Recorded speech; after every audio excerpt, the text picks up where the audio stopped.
त्यामुळे म्हणले इथून पुढे म्हणजे ईश्वराच्या नावापुढे भक्ताचं नाव जोडलं जाईल हे वरदान तिथं त्या मोऱ्यांना मिळालं. आणि ते आपण तिथपासून मंगळमूर्ती मोर्या की आज जो जमजाहीर घोष आहे तो तिथून स्टार्ट इथून.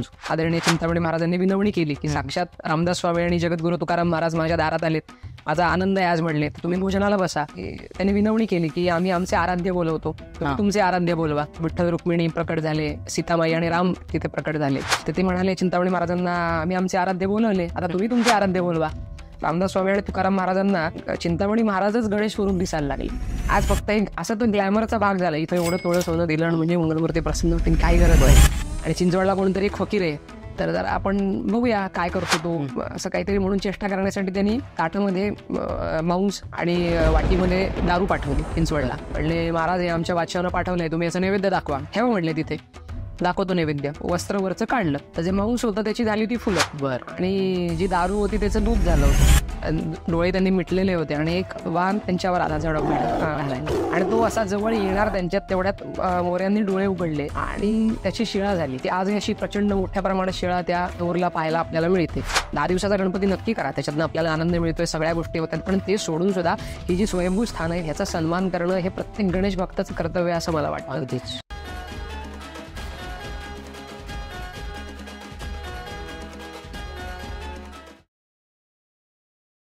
इक्ष्णा स्टुडिओ प्रेझेंट्स आणि कॉस्मोस्टार मीडिया प्रेझेंट्स स्वीट टॉक्सच्या आजच्या पॉडकास्टमध्ये तुमच्या सगळ्यांचं मनापासून स्वागत.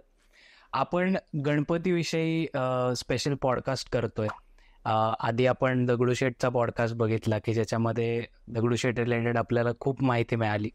आता त्याचप्रमाणे मोरया गोसावी चिंचवड हे जे देवस्थान आहे त्याविषयी आपण माहिती घेणार आहोत. कारण की बऱ्याच गोष्टी आहेत, जसं आपण गणपती बाप्पा मोरया म्हणतो, तर ते मोरया का म्हणलं जातं बऱ्याच लोकांना माहिती असेल, पण ज्यांना नसेल माहिती त्यांना बऱ्याच गोष्टी या पॉडकास्टमधून नक्कीच कळतील.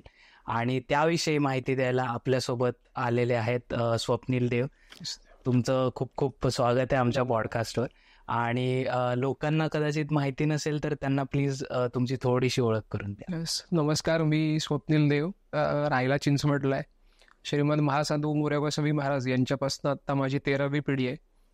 आणि भारत इतिहास संशोधक मंडळ पुणे यांचा मी सदस्य आहे. तसंच अनेक वर्ष झाली भारतीय जनता युवा मोर्चा पिंपरी चिंचवड शहर उपाध्यक्ष म्हणून जबाबदारी पण आतापर्यंत आहे. तसेच मोरगाव थेऊर सिद्धटेक हे चिंचवड देवस्थान ट्रस्टच्या अंडर येतं आपल्या इथे. आणि त्याचे जे निमित्त उत्सव सण समारंभ कुळधर्म कुळाचार आहे त्याच्या नियोजनामध्ये माझा बऱ्यापैकी चांगला सहभाग असतो पूर्ण. वा. तर आता आपण आजचा पॉडकास्ट सुरू करूया. आणि मला सुरुवात याच्यापासून करावीशी वाटेल की जे पंथ आपण म्हणतो तर त्यामध्ये एक शैव, वैष्णव, शाक्त आणि एक गाणपत्य ज्याला म्हणलं जातं. तर नक्की गाणपत्य म्हणजे काय, थोडं बेसिक आम्हाला सांग. जसं की आपल्याला माहिती आहे की एक शैव संप्रदाय वगैरे आहे, त्याचे जे अनुयायी आहेत हे शिवाची आराधना करतात. तसंच वैष्णवांचे आहेत, वैष्णवांमध्ये सुद्धा आपण पाहतो की इस्कॉन टेम्पल आहे किंवा अन्य आपल्याकडे उत्तरेचा भाग वरचा पाहिला की त्याच्यामध्ये वैष्णव संप्रदाय विष्णूची भक्ती दिसते.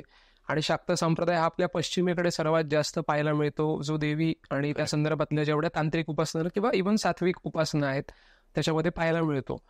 तसेच जो गणपत्य संप्रदाय हा एक गणेशाची प्रतिमा किंवा त्या संदर्भातल्या जेवढ्या मूर्ती आहेत, अनेक तांत्रिक उपासना आहे, हरिद्रा गणपती आहे किंवा महागणपती आहे, गजानन स्वरूप आहे, उच्चिष्ट गणपती आहे, असे अनेक गणपतीची जी स्वरूपं आहेत जी आपल्याकडे पुरातन काळापासून चालत आलेली आहेत, त्याची उपासना करणारा एक व्यक्ती म्हणा किंवा तो जो पुरुष आहे तो एक गणपत्य असं म्हणून तो व्यक्ती ओळखला जातो.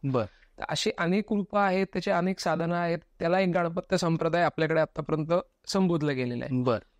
तर एक नेमका गणपत्य संप्रदाय अस्तित्वात कधी आला ह्याच्यावर मतांतरे तशी अनेक आहेत, पण साधारणतः 2,500 ते 3,000 वर्षापासून गणपत्य संप्रदायाची उपासना आपल्याकडे आहे. त्याचे अनेक पुरावे उपलब्ध सद्यस्थितीला आहेत. त्यातली काही महत्वाचे आपल्याकडे जे खंड आहेत जसे की मुद्गल पुराण आहे, गणेश पुराण आहे, गणेश गीता आहे, त्याचे अनेक अध्याय आहेत, अनेक श्लोक आहेत त्याच्यामध्ये, त्यातनं गणपत्य संप्रदायाची आपल्याला उपासना दिसून येते.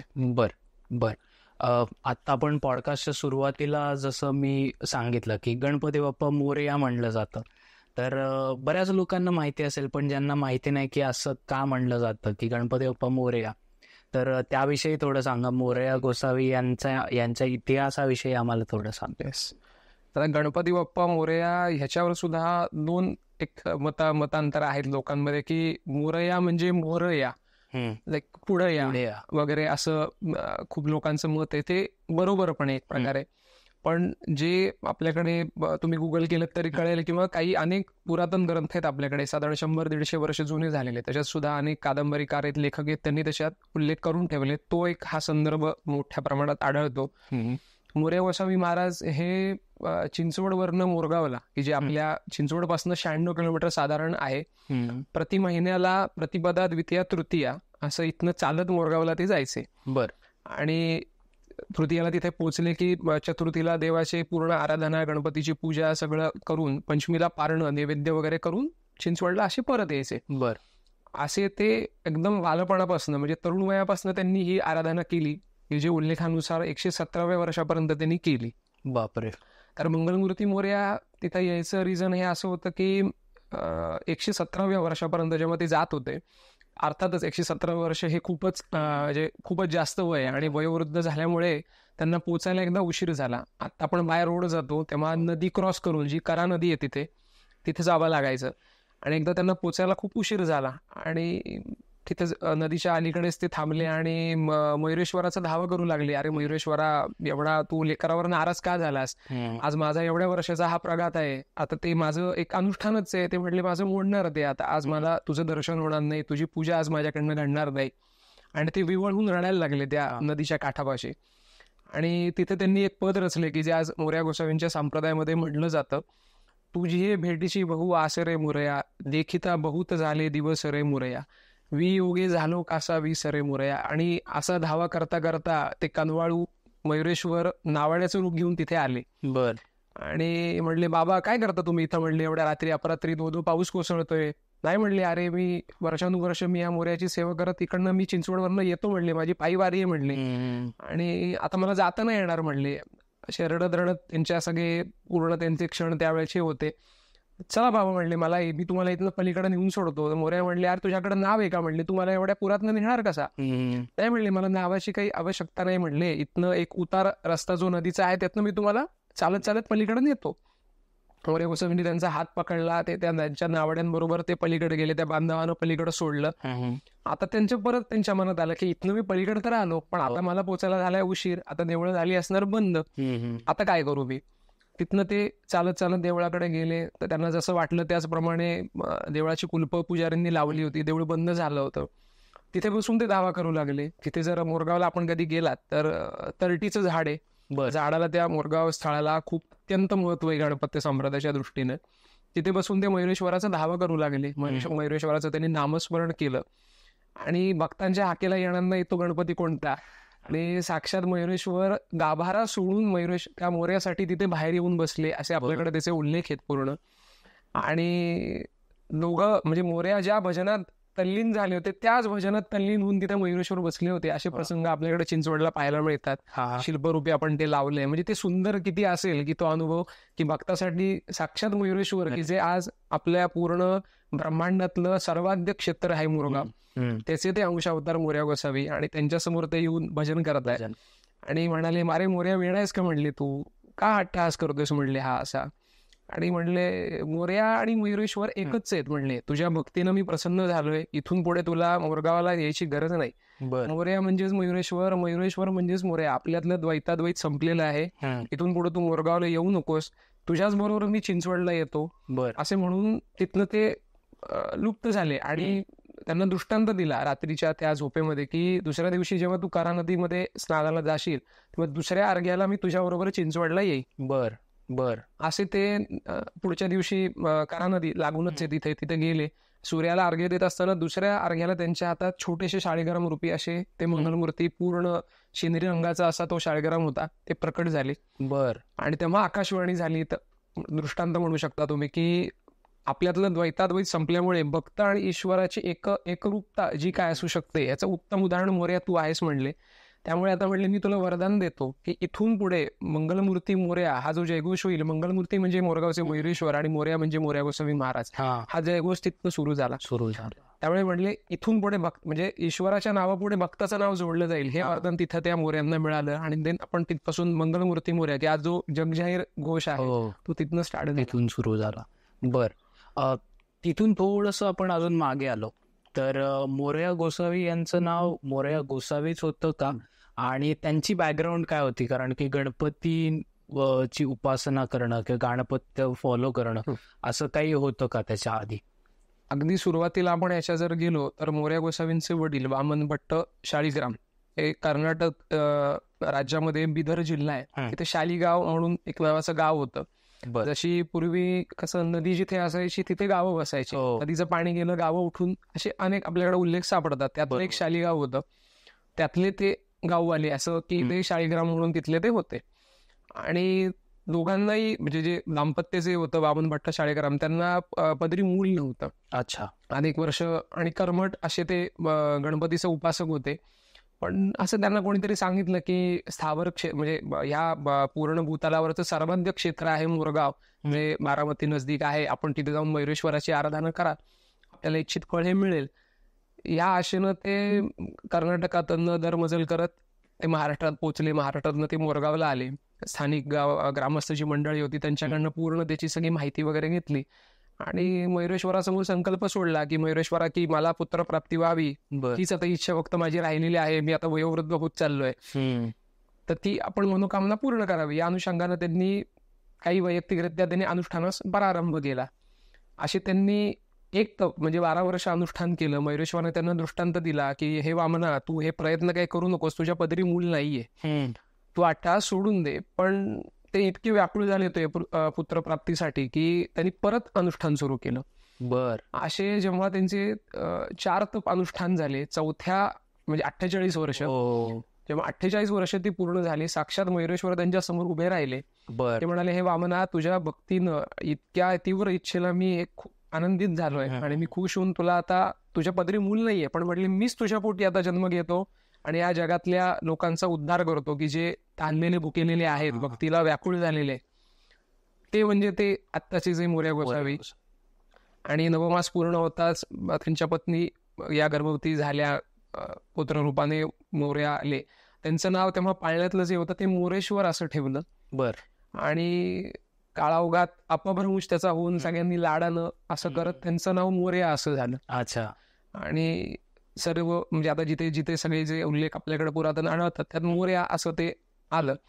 8व्या वर्षी मुंज झाली त्यांची नियमाप्रमाणे आणि पूर्ण जे काय स्नान संध्या सूर्य उपासना वगैरे त्यांची नैमित्तिक सुरू झालं. टप्प्याटप्प्यानं एक काळ असा आला त्यांच्यावर की एक असं गंडांतर म्हणू शकतो आपण त्यांच्यावर आलं की खूप प्रमाणात त्यांना ताप वगैरे आला आणि मोरया दगावतील वगैरे अशा पद्धतीची ती अवस्था होती. आणि एक भगवा वेश धारण करून एक गृहस्थ त्यांच्या घरात आले. कपनी वगैरे होती, हातात कमंडलू होतं, झेंडा होता, जी एक नाथपंथी पेहराव जो असतो तो, त्या पेहरावातली एक व्यक्ती त्यांच्या क्षणात घरात आली आणि त्या मोऱ्यांच्या कपाळाला त्यांनी भस्म लावलं, टिळा लावला, डोक्यावर त्यांच्या हात फिरवला, म्हणले तू बरा होशील यातनं आणि आपली परत भेट होईल म्हणले. आणि एक कफनी दिली त्यांना आणि एक आपल्या कमंडलू त्यांनी दिलं आणि तिथनं ते निघून गेले.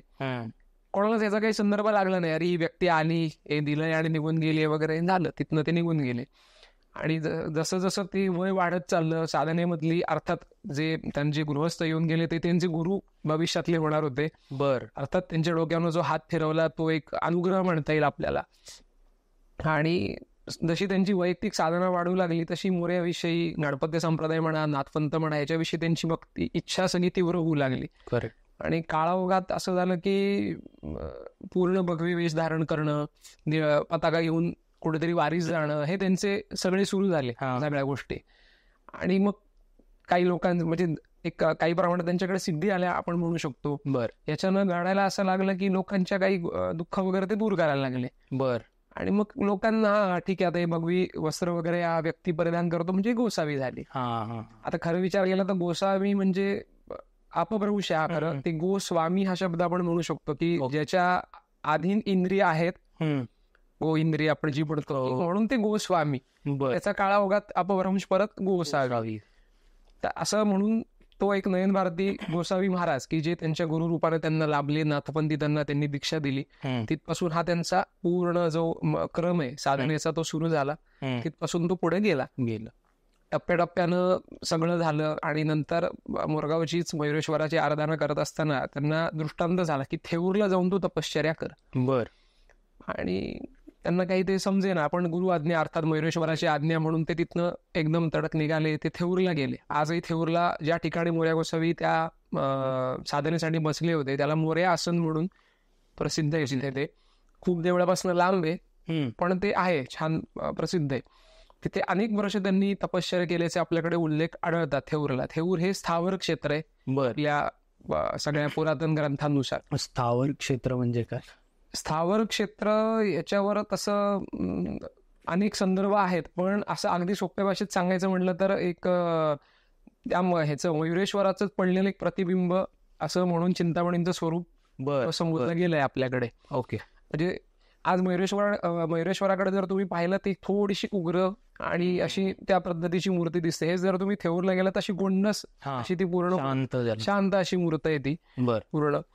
तर तिथे त्यांनी अनुष्ठानास प्रारंभ केला. अनेक वर्ष ते अनुष्ठान केलं आणि एकदा असं घडलं की ते तिथं साधनेला बसलेत, डोळे त्यांनी मिटलेले होते आणि एक वाघ त्यांच्यावर आला झडप घालायला आणि तो असा जवळ येणार त्यांच्यात तेवढ्यात मोऱ्यांनी डोळे उघडले आणि त्याची शिळा झाली. अशी आजही अशी प्रचंड मोठ्या प्रमाणात शिळा त्या थेऊरला पाहायला आपल्याला मिळते. आणि त्या वाघाचा उद्धार झाला त्या याच्यातनं असं आपल्याकडे ते सांगण्यात येतं त्या बाबतीमध्ये. तिथली तपश्चर्या अनेक वर्ष त्यांनी केल्यानंतर त्यांना थेऊरच्याच गणपतीनं आता तू इथनं चिंचवडला जा आणि चिंचवडला गेल्यानंतर तिथं पवना तीरावर चिंचवड हे ग्राम आहे. इथे इथून पुढचे तुझा जो सगळा कालखंड आहे आणि लोकोद्धाराचं कार्य जे आहे ते तुला तिथे करायचंय असं त्यांनी आदेश दिला. त्या आदेशाप्रमाणे ते तिथं निघाले आणि पवना नदीच्या पलीकडे थेरगाव आहे, तिथं किवजाई म्हणून देवीचं मंदिर आहे. प्रचंड घनदाट त्या काळात ते जंगल होतं, म्हणजे आजही ते जंगल आहे तेव्हा तर ते खूपच असणार. तिथे येऊन ते साधनेला बसले आणि मग आता अर्थातच गाव छोटं छोटं सगळी होती आणि कुठल्या तरी पलीकडच्या गावात एक मोठा फकीर आलाय, झाडाची पानं खातो, त्याच्यावरच जगतो, पाणी पितो पवनेचं, तिला गंगा बनतो वगैरे वगैरे असे अनेक या सगळ्या गोष्टी सुरू झाल्या. आणि चला एवढा मोठा फकीर आपल्याकडे आला तर मग आपल्याकडे देऊळ होईल, मोठी लोक येतील आपल्याकडं, मग आपलाही चांगलं होईल काहीतरी. या अनुषंगाने खूप बाबड्या इच्छेनं स्थानिक मंडळी जी सगळी महत्वाची होती त्यांनी मोरया गोसावींना आनंदानं गावात आणलं. आणि आज जिथे मंगलमूर्ती वाडा आहे त्या मंगलमूर्ती वाड्याच्या इथे पूर्वी रबणे म्हणून ग्रामजोशी आहेत, त्यांचा छोटासा वाडा होता. त्यांनी ती जागा त्यांना देऊ गेली राहायला आणि मग तिथपासून त्यांचं पुढचं कार्य आहे सुरू झालं.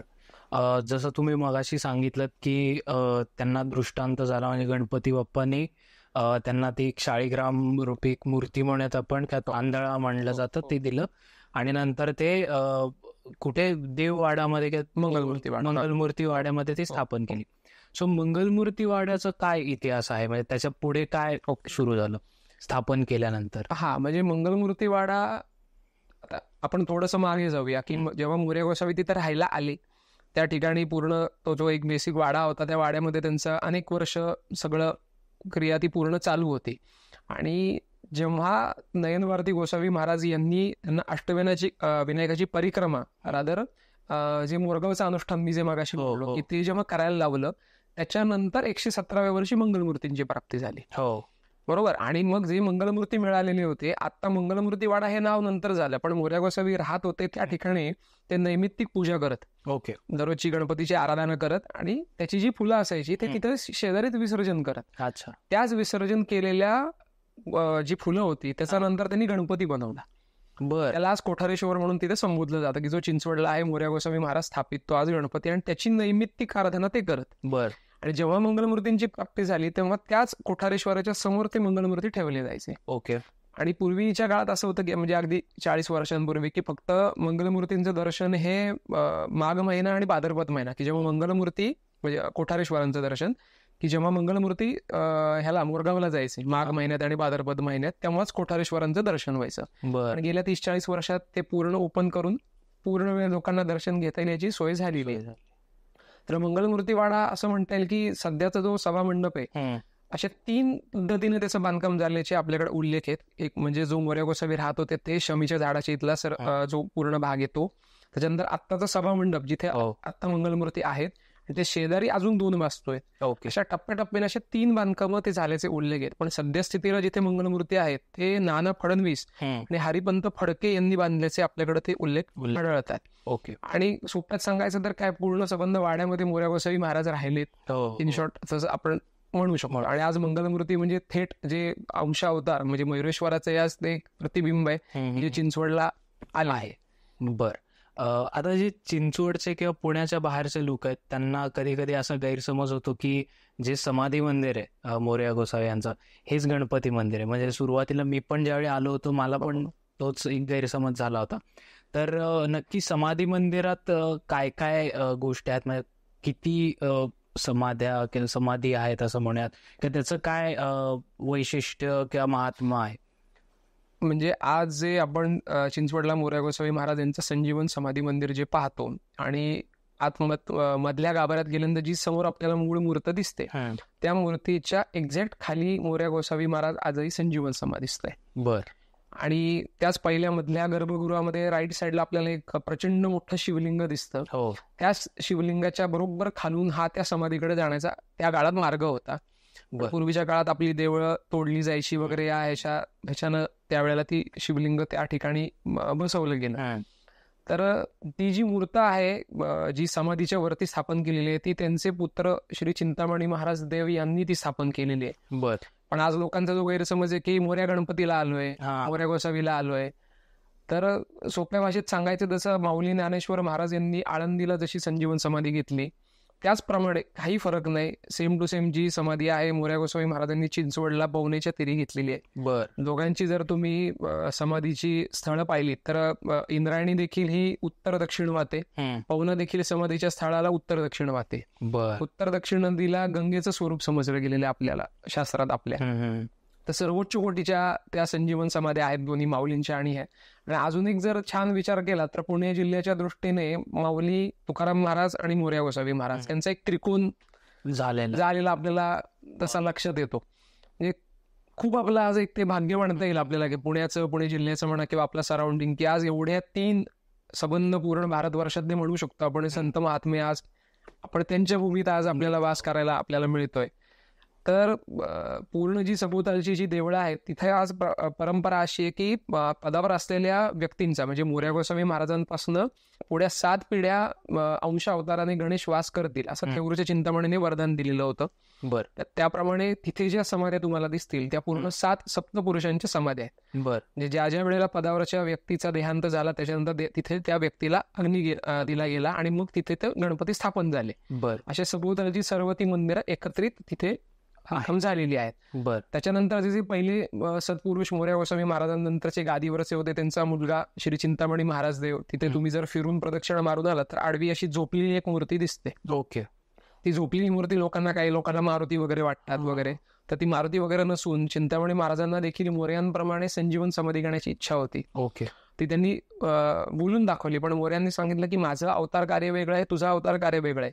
त्यामुळे ती त्यांनी स्वेच्छेनं गुहा बांधून ठेवली होती त्यावेळेला. ती जी खोली दिसते त्या खोलीमध्ये त्यांनी ती गुहा की मला आता इथं संजीवन समाधी घ्यायची. तर असं म्हटलं जातं की ती सिमिलर लेवल आहे मोरया गोसावी महाराजांच्या समाधीची आणि त्यांच्या समाधीची. पण त्यांची इच्छा त्यांनी अशी वर्तवली की ठीक आहे माझा देहांत जेव्हा होईल तेव्हा मला तिथे अग्नी देण्यात यावा मोरयांच्या शेजारी. एक भौगोलिक दृष्ट्या पाहायला गेला तर अशा 3 टप्प्यांमध्ये त्या आत्ता समाध्या आहेत. तिथे नयन भारती गोसावी महाराजांची समाधी आहे, मोरयांची आहे आणि चिंतामणी महाराज. म्हणजे गुरुच्या पायी असं जे आहे त्याचं बरोबर त्या पायऱ्या आहेत अक्षरशः त्या पद्धतीने तिथे संजीवन समाधी आणि अन्य समाध्या तिथं झालेल्या दिसतात. तर तिथे जेव्हा चिंतामणी महाराजांना अग्नी दिला, तो अग्नी दिल्यानंतर आपल्या सगळ्यांचे सांगाडे असे उरतात, अस्थी उरतात. तर त्या ठिकाणी प्रचंड प्रमाणात ती शिळा उमटलेली त्या काळात. अच्छा, ती शिळा तशीच आजही आपल्याला पाहायला मिळते. तिथे भगवान गणेश स्वरूपाच्या रूपात ती पूर्ण शिळा उमटलेली दिसते. आणि सभोवतालची जेवढी मंदिरं आहेत ती अन्य त्यांचे सगळे पुढचे ज्या पिढ्या होत गेल्या त्यांची सर्व मंदिरं आहेत ते. एक असा उल्लेख आढळून येतो की रामदास स्वामी आणि तुकाराम महाराज सुद्धा तिथे आलेले होते आणि तो काहीतरी एक प्रसंग आहे, तर तो फक्त आम्हाला सांग. नक्की. एक सगळ्याच लोकांमध्ये चढावड असते की अरे हा मोठा तो मोठा वगैरे, अशी एक म्हणजे गमतीचा भाग म्हणून जरी संतांच्या बाबतीत याचा विचार केला तरी जगद्गुरु संत तुकाराम महाराज, समर्थ रामदास स्वामी महाराज आणि चिंतामणी महाराज म्हणजे जे मोरया गोसावींचे पुत्र. चिंचवडला चिंतामणी देव म्हणून एक असे आहेत, गणपती संप्रदायाचे अनुयायी आहेत. आपण त्यांची भेट घेऊया. या अनुषंगाने संत आपले तुकाराम महाराज आणि रामदास स्वामी महाराज हे मंगलमूर्ती वाडा या ठिकाणी आले आणि दुपारच्या वेळात आली होती. अर्थातच आपण आपल्या घरी पाहुणे आले की आपण नाश्ता पाणी करतो, भोजनाला बसा म्हणतो. त्याप्रमाणे आदरणीय चिंतामणी महाराजांनी विनवणी केली की साक्षात रामदास स्वामी आणि जगद्गुरु तुकाराम महाराज माझ्या दारात आलेत, माझा आनंद आहे आज म्हणले, तर तुम्ही भोजनाला बसा. नैवेद्य झालेला आहे म्हणले देवाचा. त्या आनंदानं त्यांना आनंद वाटला की अरे मंगलमूर्तींचा नैवेद्य आपण घेऊया. सगळे पंक्तीला बसले, पूर्ण अन्न वाढलं आणि त्यांनी विनवणी केली की आम्ही आमचे आराध्य बोलवतो, तुम्ही तुमचे आराध्य बोलवा. बर. तुकाराम महाराज रामदास स्वामींनी साक्षात परमात्मा आहेत अधिकारी, त्यांनी विनवणी केली स्वतःच्या आराध्यांना. तिथे विठ्ठल रुक्मिणी प्रकट झाले, सीतामाई आणि राम तिथे प्रकट झाले. तर ते म्हणाले चिंतामणी महाराजांना आम्ही आमचे आराध्य बोलवले, आता तुम्ही तुमचे आराध्य बोलवा. चिंतामणी महाराज असे जरा व्याकुळ झाले की अरे हे तर कसं होणार. साक्षात गणेशाचं स्वरूप होते आणि त्यांना जाणवत होतं की सद्यस्थितीला गणेश हे एका भक्ताच्या रक्षणार्थ गेलेले. म्हणले मी प्रयत्न करतो, म्हणले गणेशाला विनवणी करतो, आले तर आले, पाहूया म्हणले.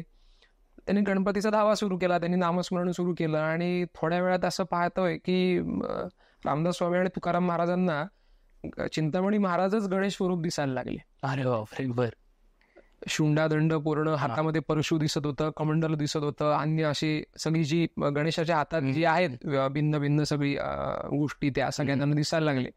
आणि तुकाराम महाराजांच्या अधिकृत अभंगात आणि रामदास स्वामींच्या बखरीत सुद्धा या प्रसंगाचे सर्व उल्लेख केलेले आहेत. त्याच्यातले चिंतामणी देवा मोरयासी आणा असा म्हणून अधिकृत अभंगात त्यांचा उल्लेख आहे की जिथे ते विनवणी करताना दिसतात. आणि हे प्रसंग पाहिल्यानंतर ते त्यांचे डोळे दिपले दोघांचे की अहो तुम्हाला देवाला बोलवायची गरज नाही म्हटली, महाराज साक्षात तुम्ही देव आहात.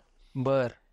आणि खुश झाले ते सगळे एकदम की तीन आज एवढ्या मोठ्या गोष्टी एकत्र आल्या आणि म्हणाले इथून पुढे आता तुम्हाला देवच ही उपाधी लागेल. बर. त्या आधीपर्यंत मोरया गोसावी त्यांच्या वंशजांचं म्हणजे चिंतामणी महाराजांपर्यंत आडनाव जे होतं ते शाळीग्राम होतं आणि हा प्रसंग घडल्यानंतर तिथपासून उपनाव म्हणून हे देव आडनाव तिथपासून मोरया गोसावी महाराजांच्या वंशजांना तिथून सुरू झालं. त्यामुळे चिंचवडमध्ये जे आपण सगळे तुमचंही आडनाव देव आहे, देव आहे, जेवढे काही देव असतील कदाचित ते बरेचसे देव आहेत जे चिंचवडात आहेत, त्यांचं आडनाव हे त्यांच्यामुळे म्हणजे तुकाराम महाराज आणि रामदास स्वामींनी दिलेलं आडनाव आहे.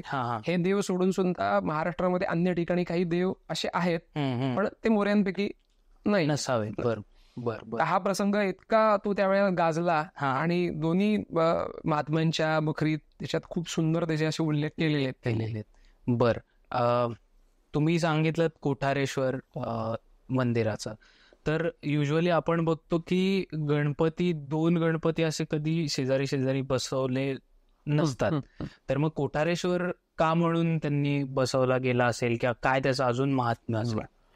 मुळामध्ये जेव्हा मोरया गोसावी चिंचवडला आले, म्हणजे मी जो काही अभ्यास केला त्या अनुषंगाने सांगू शकतो की अशी काही मानसिकता त्यांची त्यावेळेला नसावी की मी इथनं मोरगावाला जातोय आणि भविष्यामध्ये मला मंगलमूर्तींची प्राप्ती होईल. मंगलमूर्ती प्राप्तींच्या पूर्वी कोठारेश्वरांची स्थापना झालेली. अच्छा. त्यामुळे त्यांचं नैमित्तिक अनुष्ठान आणि अनिकासाठी आणि दररोजच्या पूजेसाठी म्हणून कोठारेश्वर महाराजांनी स्थापन केले. बर. आणि मग जसं मी मगाशी म्हटलं की 117व्या वर्षी जेव्हा मंगलमूर्तींची प्राप्ती झाली त्यानंतर मग उरलेला भाग तसाही ओसाड होता, पडीक होता. देव ठेवणार कुठे, म्हणून मग ते कोठारेश्वरासमोर देव ठेवले गेले. ओके. तर ते छोटेसेच मंगलमूर्ती, अर्थात कोठारेश्वराची मूर्ती तुम्ही पाहिली तर ती खूप मोठी आहे, मंगलमूर्ती ती छोटे. आणि मग काळाओघामध्ये नंतर ते आता जसं मी म्हटलं की शेजारी सभा मंडप मोठा आहे, तिथे त्यांना पूर्ण त्यांची प्राणप्रतिष्ठा करून त्यांची आता केलं. बर बर. तिथे कोठारेश्वरच्या बाजूला एक मोठं चित्र आहे जे शेखर साने यांनी केलेलं आहे, तर त्याची पण काहीतरी एक कथा ती आम्हाला सांगा. मोरया गोसावी महाराज यांचा 450वा संजीवन समाधी महोत्सव चालू होता आणि त्या दरम्यान ते जे चित्र आहे माननीय शेखर साने दादांनी यांनी ते काढलं होतं. पूर्ण चित्र ते कम्प्लीट झालं होतं आणि फक्त त्याचे डोळे राहिले होते. आणि मला आठवतंय ते खूप छान प्रसंग तो ऐकला मी जेव्हा तो की सगळं बराच वेळ ते प्रयत्न करत होते ते डोळे काढण्याचे, पण ते काय त्यांच्या मनसोक्त ते काही डोळे निघत नव्हते. आणि ते असेत की नाही ते तो जीव ओतला पाहिजे. म्हणजे ऍक्च्युअली त्यांचा महाराज स्वामी समर्थांची जरी तुम्ही त्यांची चित्र पाहिली ते म्हणजे ते अक्षरशः महाराज समोर बसले हा फील येतो. आणि सगळं चित्रसंबंध पूर्ण झालं. आमचे त्यावेळेचे गादीवरचे महाराज होते, त्यांनी विचारलं पण हे सगळं झालंय, हे का नाही झालं अजून. त्यांच्याकडे काही उत्तर नव्हतं आणि स्वामींनी त्यांना तो दृष्टांत दिला म्हणा, आदेश दिला म्हणा, त्या ह्याच्यामध्ये त्यांनी ते डोळे काढले. बर.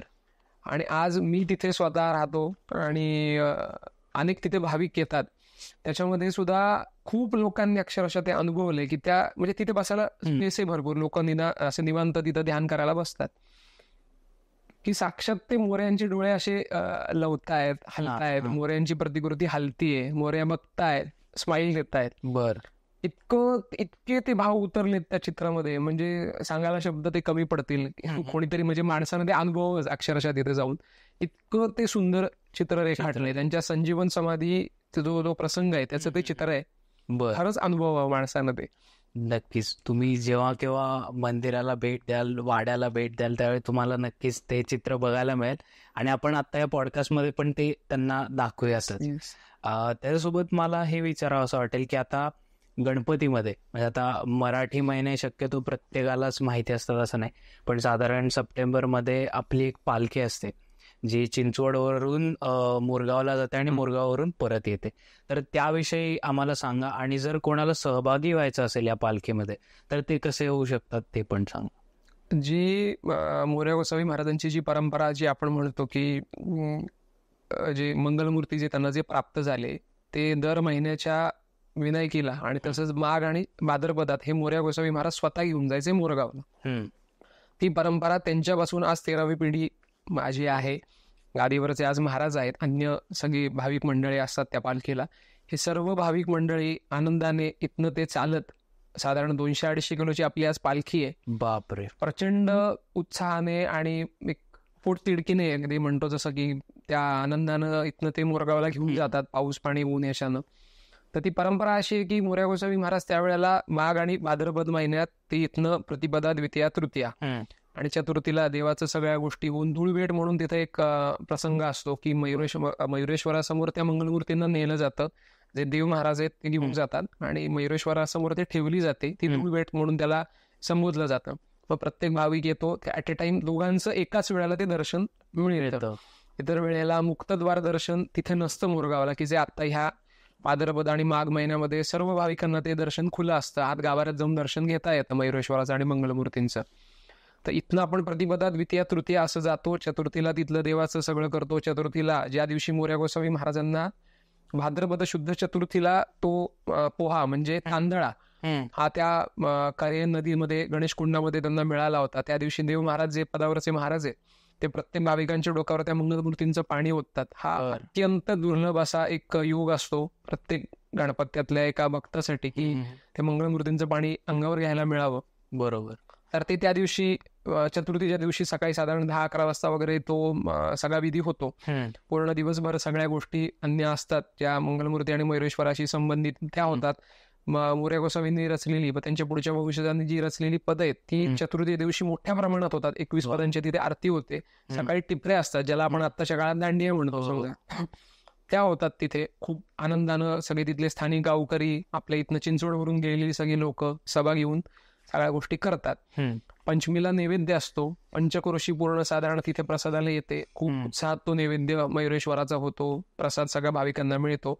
आणि षष्ठीला तिथनं देव परत आपल्या माघारी येतात. तशीच आपली ती परत परिक्रमा तशी असते की टप्प्याटप्प्यानं येताना आपले देव जेजुरीला जातात.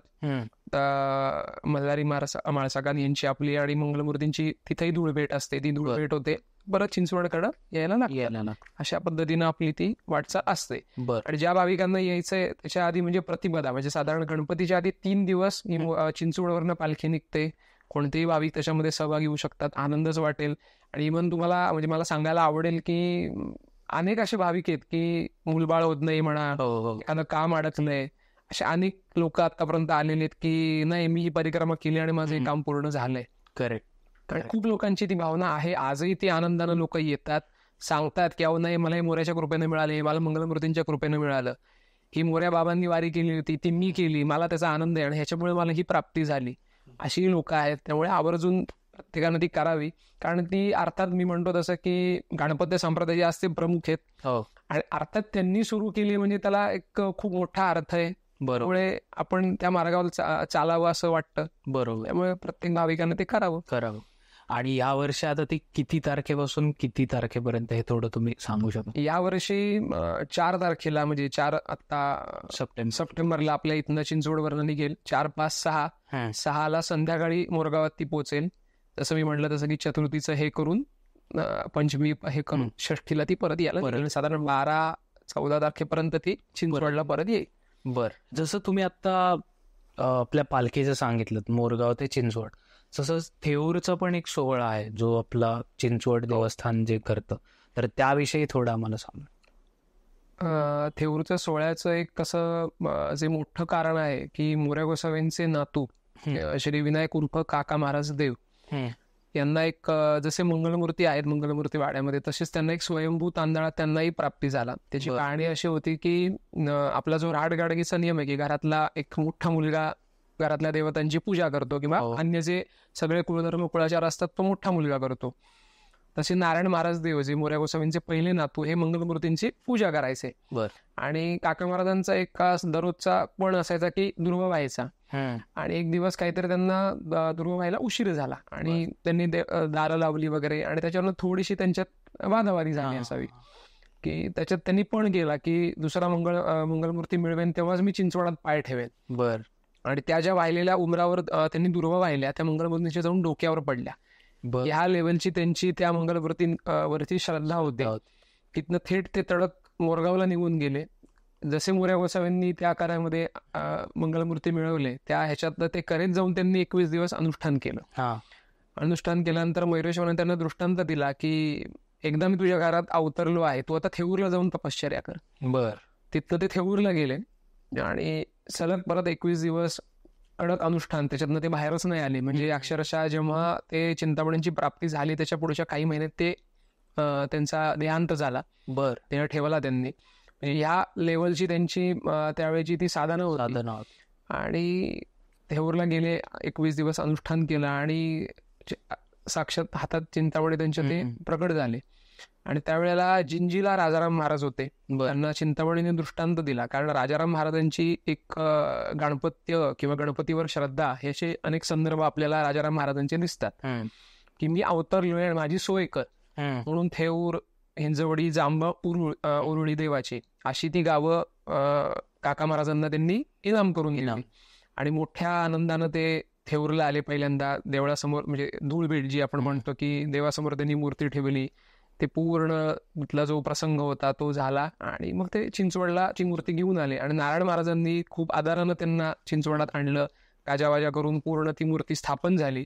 आणि देवळाजवळच एक वाडा होता, तो तिथं चांगल्या प्रमाणात बांधला आणि तिथे ती चिंतामणी ठेवण्यात आली. जशी मंगलमूर्तींची परंपरा जशी आहे की माघ महिना आणि भाद्रपद महिन्यात जसे ते मोरगावला जातात त्याचप्रमाणे चिंतामणी देखील जातात.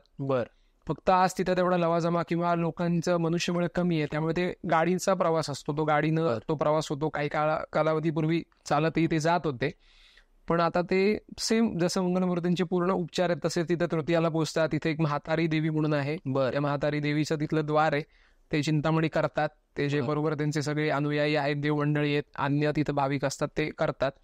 आणि थेऊरच्या 2 परंपरा आहेत की एक ही जशी मी म्हटलं की काका महाराजांची एक मूळ परंपरा आणि दुसरी परंपरा आहे ते पिरंगुटकर देवघराणे म्हणून आहेत. नारायण महाराजांच्याच ते वंशातले आहेत. त्यांच्याकडे स्वयंभू सिद्धिविनायक आहेत. ती मूर्त ते घेऊन तिथे येतात. प्रचंड श्रद्धेनं ते तिथे मोरया गोसावींची जी परंपरा आहे की भाद्रपद शुद्ध चतुर्दशी जे चारेद्वारी करती ते फळ पावते व अभिलाषेचे. मोरया गोसावी म्हणे मज आली प्रचिती म्हणून तुम्हा प्रती सांगत असे बाप. ही जी प्रथा आहे ही दोन्ही ठिकाणी आज प्रचंड प्रमाणात चालू आहे. ती म्हणजे सांगायला मला आवडेल की कर्नाटकातली अनेक लोक आहेत की 4ही दिवस उपास करून त्या मोरगावला प्रचंड श्रद्धेनं ती द्वारं करतात. 3 वेळा सकाळ संध्याकाळ आंघोळ करतात ते. आणि ती पूर्ण द्वारं प्रचंड लांब आहेत, 18-18, 20-20 किलोमीटरची ती द्वारं आहेत. आणि पूर्ण काट्याकुट्यातनं जावं लागतं, शेतातनं अशी जाऊन ती पुन्हाची द्वारं ते करतात. तीच परंपरा थेऊरची देखील आहे. अच्छा. ही पिरंगुटकर देव मंडळी जी सर्व आहेत, सगळे मुलं बायका लहान पोरांपासून मोठ्या थोरांपर्यंत सगळी मंडळी तिथे येतात. खूप मोठ्या संख्येनं तिथं असतात. अनवाणी ही सगळी द्वारं 4 दिवस उपवास करून, कडक उपवास करून ते करतात. आणि मग जसं नैमित्तिक जे आहे, सकाळची पूजा वगैरे, संध्याकाळची दुपारती, असा तो तिथला थेऊरचा मोठा प्रसंग असतो. जसं मंगळमूर्ती मोरगावला पोहोचल्यानंतर तिथे स्वागत वगैरे होतं, त्याच प्रमाणात जे चिंतामणी आहेत ते थेऊरला पोहोचल्यानंतर त्यांचं स्वागत होतं. तृतीयेला आरती होते, चतुर्थीला मोठी आरती होते, पंचमीला प्रसाद असतो पिरंगुटकर देव मंडळी आणि जे हिंजवडीकर देव मंडळी आहेत की जे चिंतामणींच्या ह्याच्यातनं सगळ्या होत्यात गोष्टी. गावकरी स्थानिक सगळी मंडळी त्या प्रसादाला येतात आणि मग अवनी देव हे आपल्या आपल्या गावाला यायला निघतात. अशी ती थेऊरची परंपरा एक खूप चांगल्या प्रमाणात आजही ती चालू आहे.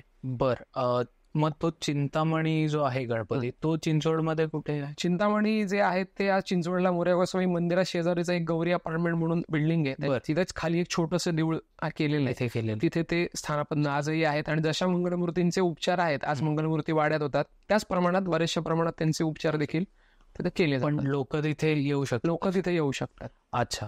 आणि हे जे तुम्ही आता उल्लेख केला द्वार करतात, तर द्वार करणं म्हणजे नक्की काय? द्वार म्हणजे मोरया गोसावींनी जी मोरगावची द्वारं केली त्या द्वाराचा महिमा हा आपल्या पुराणात वर्णिला आहे की चारही दिशांना त्या देवी स्थापन केलेल्या आहेत. बर. तर ज्या रक्षणकर्त्या म्हणू शकतात असं. आणि ते जे चारही जी द्वार आहेत ते मयुरेश्वराची सेवा करतात असं म्हणलं गेलंय.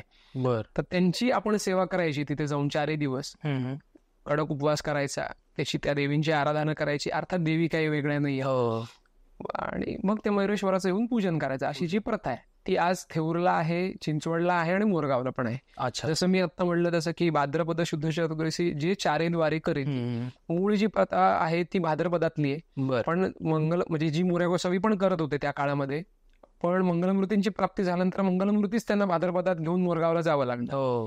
त्यामुळे मग आता करणार काय, तर चिंचवडला अंशभूत श्रावणात ती द्वारं सुरू झाली की जी त्यांचे नातू नारायण महाराज देव यांनी अंशभूत द्वारं ती श्रावणात चिंचवडला सुरू केली. ते आजही चिंचवडला श्रावणात सगळे चिंचवडकर गाववाली मंडळी तिथे येतात आणि ती मोठ्या प्रमाणात साजरी करतात. सेम तशीच थेऊरला ती देवीची शक्तीस्थानं आहेत, तिथे जाऊन पूजन करायचं, ओटी भरायची.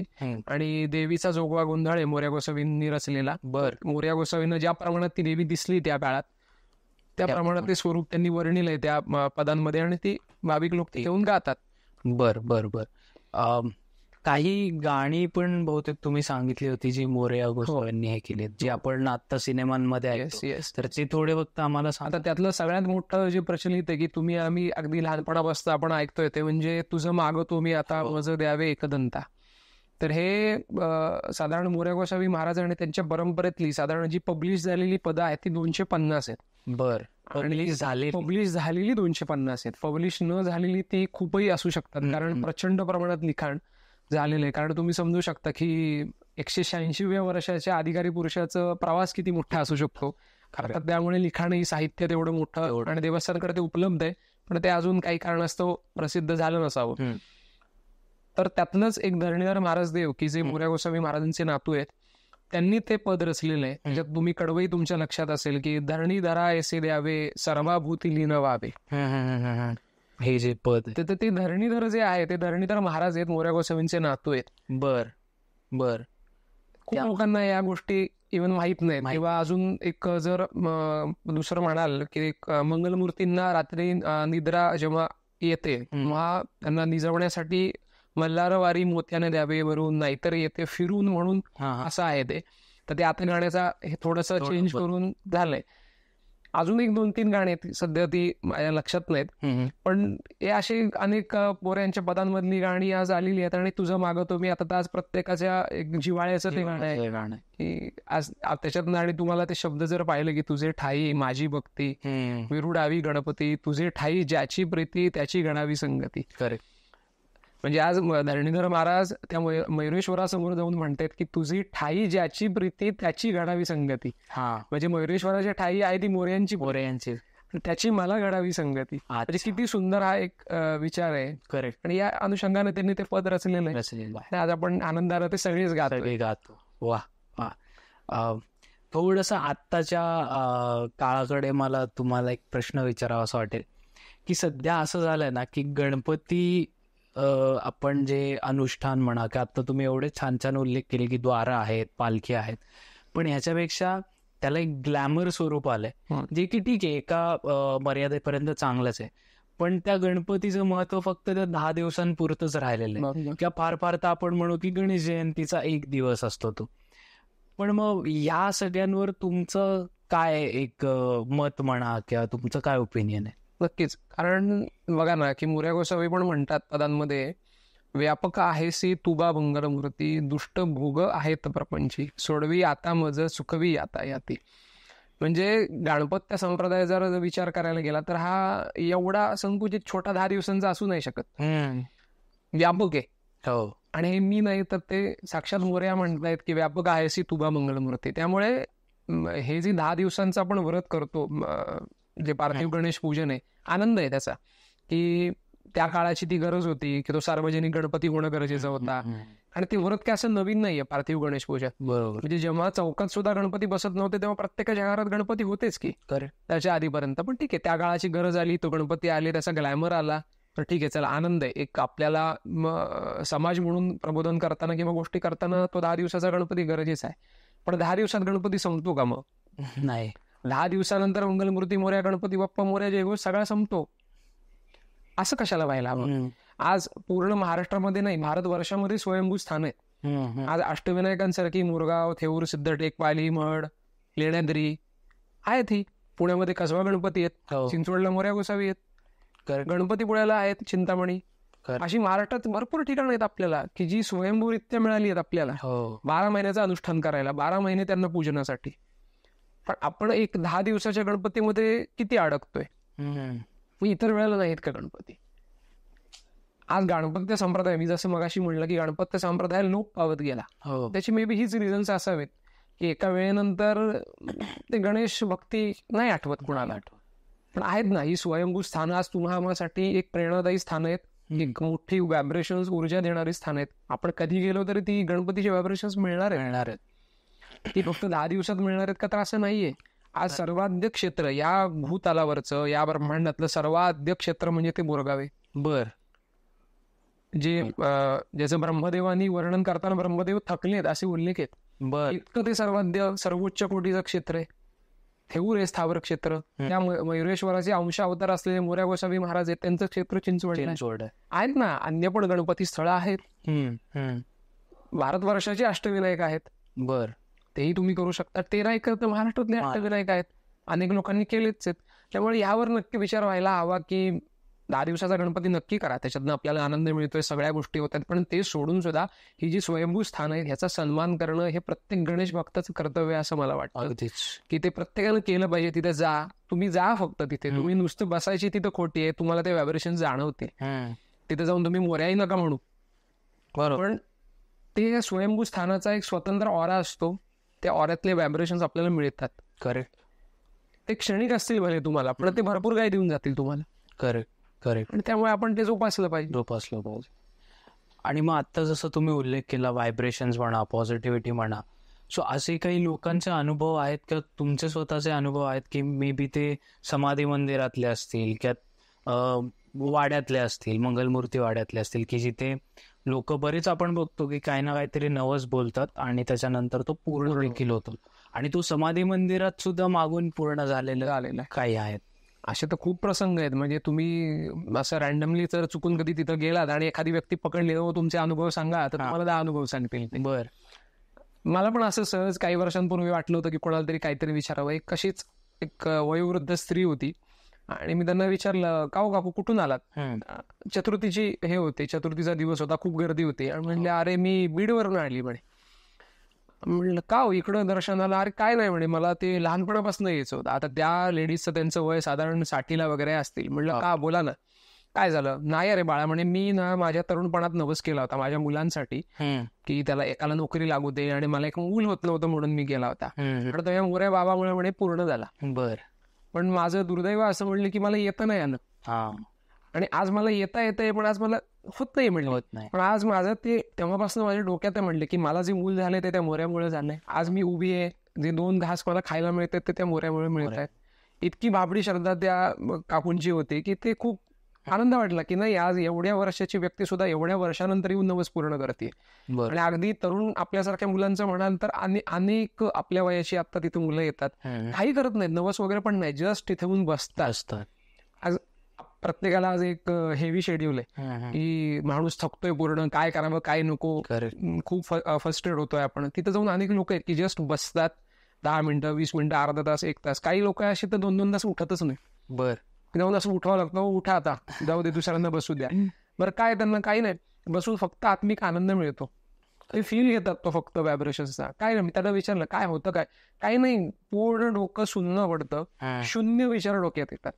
यापेक्षा आनंद अजून काय पाहिजे. की मी कुठेही जाऊन कुठल्या गार्डन मध्ये गेलो, अन्य ठिकाणी फिरायला गेलो, मी एक फिरू शकतो जस्ट, पण मी तिथे एक बसलोय आणि मी शून्यच जातोय आणि मला काहीच माझ्या डोक्यात एक विचार नाही. ही त्याची कृपा म्हणावी लागेल की बाबा त्याच्या जागेत येऊन मी आज मी एक पूर्ण विचार माझे जात आहेत, मी जो दुःखी म्हणून तिथे येतोय, जाताना मी सुखावून जातोय. त्यापेक्षा त्याची मोठी कृपा काय असावी. मंगळमूर्ती वाड्याची तशीच आहे. मंगळमूर्ती वाड्यात अनेक लोक आहेत, जसं मी मगाशी म्हटलं की वारीला म्हणजे यात्रेला येतात. खूप लोकांचे मी जेवढे अनुभवले ना, तर मूल होण्याचे नवस आहेत त्या मंगळमूर्तींना केलेले. मला मूल होत नाहीये, 8 वर्ष झाली, 10 वर्ष झाली, 2 वर्ष झाली आहेत. तुम्ही कधी पण तिथे या, अशी लोक भरपूर सापडतील. अहो नाही, मला मंगळमूर्तींमुळेच मूल झालं. त्यांच्याकडे मी हा नवस केला होता, मी अशी बोलले होते. बरं नवसही काय असे भला मोठा काही करत नाही तो की काय मोठं सोनं चांदीच दान केले पाहिजे. खूप बाबडा नवस आहे, माझ्या मुलांनाच घेऊन येईन, मी यात्रेला येईन, बस एवढीच. अहो ती एकनिष्ठता महत्वाची. बरोबर. त्यांना काय तुम्ही 10 तोळं सोनं दिलं म्हणजे मंगळमूर्ती काय वेगळं करणार काही नाहीये. आज फक्त एक असा तो ग्लॅमरचा भाग झाला, इथं एवढं तोळं सोनं दिलं म्हणजे मंगळमूर्ती प्रसन्न होतील, काही गरज नाही. त्यांना मोर्या म्हणतात तसं, एक बाब धरून जाई तू प्राण्या, शरण जाई गजानना, भव दुःख तुझे होई नाशना, मग मुक्ती पद जोडी येले. किती सुंदर आहे की संसार येऊनी कायत्वा केले, गणराज पाया अंतरिले, कायत्वा प्राण्या जोडी येले, सारे तुझे जिणे वाया गेले. किती सुंदर वाक्य. आणि याच्यामध्ये आपण येतो की काय करतो आपण सकाळी उठल्यापासून झोपण्यापर्यंत आपली दिनचर्या काय किती विचार करण्यासारखं. आणि झोपलो म्हणजे काय, झोप एक विचार केलं तर ते एक छोटंसं मरण आहे. तेवढ्या वेळापुरतं एक मरण आहे की मी आज झोपलोय, पण सकाळी उठणार की नाही मला माहिती नाही. तो उठावणारा तोच आहे. खरे ते एक भाबड्या मनानं निस्वार्थीपणानं त्याच्यापाशी आपण शरण जाऊच शकतो. त्यामुळे लोकांनी हे करणं गरजेचं आहे. नाही, आणि मला ऍक्च्युली 2 अनुभव इथे सांगायचे वाटतील. एक तर म्हणजे मला पण एक भाग्य मिळालंय की पालखीला मी पण आलेलो 2-3 वेळा, आता बरेच वर्ष झाले. पण पालखीतलेच काही लोक आहेत की ज्यांनी मला सांगितलं होतं की आम्ही आधीच सुट्ट्या मिळत आहेत की नाही कुठल्याही जॉब करताना, आणि नाही दिलं तर सोडून देतो डायरेक्टली. आणि बरोबर त्या 10 दिवसांच्या पिरियड नंतर आम्हाला जॉब लास्ट होता. सो हा एक अनुभव आहे. आणि दुसरा अनुभव म्हणजे मागच्याच वर्षी ज्यावेळी मी प्रयत्न केला पालखी न्यायचा त्या आश्रमापर्यंत, म्हणजे दिवेघाट ते आश्रम, तर त्याच्यानंतर मी विचार केला होता की जर सगळं माझं व्यवस्थित झालं, काय म्हणतात करिअर वाईज म्हणा किंवा मग ओव्हरऑल आपलं एक सेटलमेंट म्हणतो आपण, ती जर झाली तर मी पालखीला नक्की, आणि अशीच एक काय म्हणतात पालखी परत सेवा दे. आणि त्यावेळी म्हणलेलं मागच्या वर्षी, आणि आज आपण त्यांच्याच विषयी पॉडकास्ट करतोय आणि त्यांच्याच विषयी बोलतोय. सो हे नक्कीच एक अनुभवच म्हणताय. सो आहे नक्कीच एक प्रचिती बाप्पा देतो आणि मोरया गोसावी सुद्धा देतात. सो मुव्हिंग अहेड, आता आपण परत एक आपल्या इतिहासाच्या विषयाकडे येऊया की शिवाजी महाराज म्हणजे छत्रपती शिवाजी महाराजांचा पण उल्लेख त्यात आलेला दिसतो की ते बहुतेक वाड्यामध्ये यायचे आणि नवस वगैरे पण काहीतरी केला होता, तर ते पण आम्हाला सांगा. येस, मोरया गोसावी महाराजांची कीर्ती ऐकून आतापर्यंत म्हणजे साधारण एक 1300-1400च्या काळात सनदा उपलब्ध आहेत तशा काहीशातल्या. म्हणजे अगदी मुघल बादशाह त्या काळात होते, औरंगजेब बादशाह असेल, हुमायून, अकबर, अशा मलिक अंबर वगैरे अन्य सरदार किंवा त्या काळाच्या जे काय होते पदसिद्ध जे व्यक्ती, त्यांनी सनदा दिल्या. तसेच स्वराज्य आल्यानंतर छत्रपती शिवाजी महाराजांची एक गणपती म्हणा, पुण्यातला कसबा गणपती जसं होती तसं चिंचवड्याच्या देवांवर प्रचंड श्रद्धा होती, असे संदर्भ बऱ्याचशा पत्रातनं दिसून येतात. आणि अर्थात राजमाता जिजाऊ आणि छत्रपती शिवाजी महाराज साधारण 16-17व्या वर्षाचे छत्रपती शिवाजी महाराज असताना मंगळमूर्ती वाड्यात आल्याचे साधारण संदर्भ आहेत. आणि त्यांनी दर्शन वगैरे घेतलं. आणि असं आजही त्या ह्याच्यात सांगितलं जातं की शिवाजी महाराजांना पोटदुखी त्यावेळेला झालेली होती आणि ती प्रचंड प्रमाणात बळावली होती. तर ती बरी व्हावी म्हणून जिजामातांनी त्यावेळेला नवस केला होता मंगलमूर्तींना की ही व्यथा बरी होऊ दे, मी योग्य तो नवस फेडेन वगैरे अशा संदर्भात. तर त्यावेळेला जिजामातांनी पुतळ्याची माळ, हार, काहीतरी अंगठ्या आणि असं सुंदर सोन्याचे असे जे दागिने आहेत ते मंगलमूर्तींना त्यावेळेला दान केले. जे आजही मंगलमूर्ती वाड्यामध्ये जेव्हा मोरया गोसावी महाराजांचा संजीवन समाधी महोत्सव असतो चिंचवडला, तेव्हा त्या मंगलमूर्तींना प्रदान करतात. फक्त वर्षातनं तेव्हा एकदाच केलं जातं, परत वर्षभर ते दागिने नसतात, कारण अत्यंत मौल्यवान महाराजांनी दिलेले ते दागिने. करेक्ट. तर असे तिथपासून सुद्धा अनेक असे संदर्भ आहेत, म्हणजे छत्रपती शिवाजी महाराज, संभाजी महाराज आहेत, छत्रपती राजाराम महाराज, अन्य सर्वच जे छत्रपती घराण्यात जे मान्यवर पदसिद्ध होऊन गेले आणि कायमच चिंचवडच्या देवांना आदर, मोरया गोसावी महाराजांच्या वंशजांना कायमच आदर दिलेला हा त्यांच्या कायम जी पत्र नेहमी आली त्याच्यात तो दिसून आलाय. तिथपासून पुढे पेशव्यांपर्यंत सर्व जेवढे बाजीराव पेशवे असतील, बाजीराव बल्लाळ हे म्हणजे त्यांचे जे वडील आहेत बाळाजी विश्वनाथ, त्यांचं तर एक पत्र आपल्याकडे असं येतं की ते पुण्यातच होते आणि त्यांना काहीतरी बरं वाटत नव्हतं. त्यांनी चिंचवडला त्यावेळेला देव महाराजांना पत्र असं पाठवलं की माझी अशी तब्येत खालावलेली आहे, तर मंगलमूर्तींचं तीर्थ पाठवा आणि अंगारा पाठवावा. असं पत्र उपलब्ध आहे आपल्याकडे. म्हणजे इतकं बेसिक पत्र आहे किंवा मला बरं वाटत नाही, माझी मंगलमूर्तींवर श्रद्धा आहे, मला त्यांचं तीर्थ आणि अंगारा पाठवा, मला बरं वाटेल. पण ते त्या काळात पाठवलं पण गेलं. असेच अनेक बाजीराव पेशव्यांनी, माधवराव पेशवे किंवा अन्य नानासाहेब पेशव्यांची गणपतीवर प्रचंड श्रद्धा होती. त्यामुळे चिंचवडच्या वेळोवेळी देवांना जमिनी दान केल्याचे संदर्भ आहेत. वेळोवेळी आशीर्वाद परपत्र त्यांनी मागितले की मी ह्या मोहिमेला चाललोय, मला तुमचे आशीर्वाद द्या. असे संदर्भ कळतात आपल्याकडे. त्यासोबत बहुतेक एक औरंगजेबने काहीतरी थट्टा करण्याचा प्रयत्न केला होता आणि मोरयांनी त्याचं असं होतं की साधारण संदर्भ घेता येईल की जेव्हा औरंगजेब बादशाह नगरला होता, औरंगजेब की त्यावेळेला जो चाकणचा किल्लेदार होता त्याच्या पूर्ण अखत्यारीमध्ये पिंपरी चिंचवड पुणे त्यावेळेचं असं म्हणता येईल की साधारण ते येत होतं. आणि चिंचवडला कोणतरी एक फकीर आहे, तर जरा आपण बघूया काय करतो तो, असं काहीतरी म्हणून चेष्टा करण्यासाठी त्यांनी ताटामध्ये मांस आणि वाटीमध्ये दारू पाठवली चिंचवडला. मंगलमूर्ती वाड्यामध्ये ते पाठवलं. हा प्रसंग चिंतामणी महाराजांच्या काळातला आहे, ज्या मोरया गोसावींचा पहिले जे पुत्र आहेत त्यांच्या काळातला. आणि ते देवाची पूजा करत होते, नैवेद्याची वेळ आली आणि ते कोण त्यांचे शिपाई लोक वगैरे होते ते घेऊन आले. म्हणले महाराज हे आमच्या बादशाहानं पाठवलंय, तुम्ही याचं नैवेद्य दाखवा. ठेवा म्हणले तिथे, दाखवतो नैवेद्य. म्हणून महाराजांनी हातातलं पाणी घेतलं, पाणी शिंपडलं जसं आपण नैवेद्य दाखवतो, आणि वस्त्रवरचं काढलं. तर जे मांस होतं त्याची झाली होती फुलं, आणि जी दारू होती त्याचं दूध झालं होतं. तर तो सरदार चक्करीनच पडला आणि तो धावत त्याच्या त्या चाकणच्या किल्लेदाराकडे गेला. म्हणला महाराज ही चूक झाली, म्हणला तिथं मोठे फकीर आहेत, म्हणला आपण ही थट्टा केली. त्यावेळेला त्या चाकणच्या किल्लेदारांनी आसपासची काही जमीन त्यांना इनाम करून दिल्याचे उल्लेख सापडतात. आणि असे अनेक मुघल सरदार आहेत की जे चिंचवडच्या या गादीवर कायमच त्यांना घाबरून राहिले म्हणता येईल की कधी त्यांनी तशी हानी पोचवली नाही. आणि काही ताकीद दिल्याची पत्र आहेत. कारण बघा ना की आजही आपण पाहतो की बरेचशा ठिकाणी काही देवस्थानांना म्हणा किंवा धार्मिक स्थळांना त्रास दिला जातो किंवा काही गोष्टी घडतात. त्याचप्रमाणे त्या काळातही घडायचं की छत्रपती शिवाजी महाराज, छत्रपती संभाजी महाराज, बाजीराव पेशवे यांचं रुलिंग हे बेस्ट होतं. पण खालचे जे काही छोटे छोटे कारकून वगैरे मंडळी असतील ते उगाचच कुठेतरी काहीतरी करायचे आणि त्याचा त्रास महाराजांना व्हायचा. तसेच अशी काही ती पत्र आहेत की छत्रपती संभाजी महाराज, शिवाजी महाराज दुसरे किंवा कान्होजी आंग्रे आहेत किंवा बाजीराव पेशवे किंवा अन्य पेशवे मंडळींची काही पत्र आहेत की जेव्हा समजा तुम्ही चिंचवडाच्या आसपास म्हणजे कधी जाल की जेव्हा सैन्य तिथनं जाईल तर चिंचवडाच्या आसपास तुम्ही कधी मुक्काम करू नका. तर मुक्काम का करू नका, तर जर तुमच्या तिथं छावणी तुम्ही उभी केली त्याच्याजवळ चिंचवड आहे, तुमच्या छावणीवर हल्ला केला समजा अन्य मुघलांनी वगैरे, तर त्याचा त्रास त्या चिंचवड गावाला होईल. आणि चिंचवड गावाला त्रास होणं म्हणजे मला त्रास होणं. आणि तशाच अशी मग अन्य पत्र आहेत की बाबा चिंचवडला जो धामधूम करेल त्याला स्वामीजी वेच मारतील. हे कारकुनांना ताकीद दिली आहे छत्रपती संभाजी महाराजांनी की बाबा चिंचवडाच्या देवांना त्रास देणं म्हणजे मला त्रास देणं. त्या पद्धतीची अशी पत्र त्यानंतरच्या प्रत्येक छत्रपती जे झाले आधीवरचे त्यांनी प्रचंड आदरापोटी त्यांनी त्या वेळेला ते लिहिलेली. पेशव्यांचं तर काय प्रचंड प्रमाणात पेशव्यांची श्रद्धा होती अनेक ग्रंथांमधनं, आणि आजही पत्र उपलब्ध आहेत वेगवेगळ्या ठिकाणी. त्याच्यात ती दिसून येते की जेव्हा संक्रांत असायची त्या संक्रांतीची जी यादी असायची पेशव्यांची, त्या पेशव्यांच्या यादीमध्ये पहिलं नाव हे देव महाराजांचं असायचं चिंचवड. म्हणजे पहिल्यांदा तो तिळगुळ तिकडे जायचा आणि मग बाकी ठिकाणी वाटला जायचा.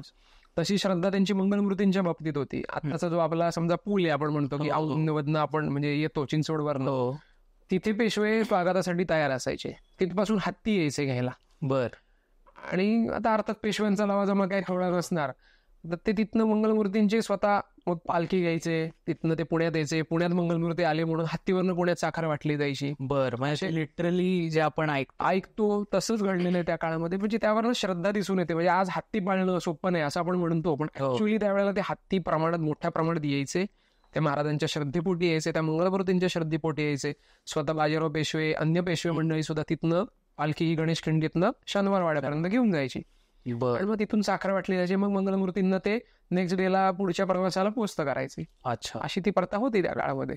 आणि नाणी का काय म्हणणार, नाणी आता जी मोऱ्या गोसावींचे नातू आहेत की ज्यांनी तुझं मागतो मी आता हे जे गाणं रचलं, तर त्यांच्या काळामध्ये धरणीधर महाराज आणि पेशवे यांचे खूप चांगले सलोख्याचे संबंध होते असे काही पत्रांमधनं दिसून येतं. तर त्यामध्येच चिंचवडला टांगसाळ सुरू झाली, नाणे छपायची यंत्रणा, टांगसाळ म्हणजे.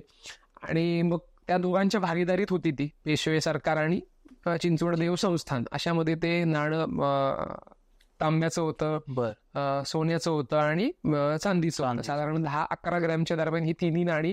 तांब्याचं थोडंसं कमी असावं, पण सोन्या चांदीचं 10-11 ग्रॅमचं नाणं, की आजही ऑप्शन वगैरे मध्ये ते उपलब्ध आहे आपल्याकडे. ती आहेत उपलब्ध नाणी, फार रेअर झालीत. पण मग ती पंचक्रोशी किंवा आसपासच्या ह्याच्यामध्ये ती व्यवहारासाठी त्यावेळेला ती वापरली जायची.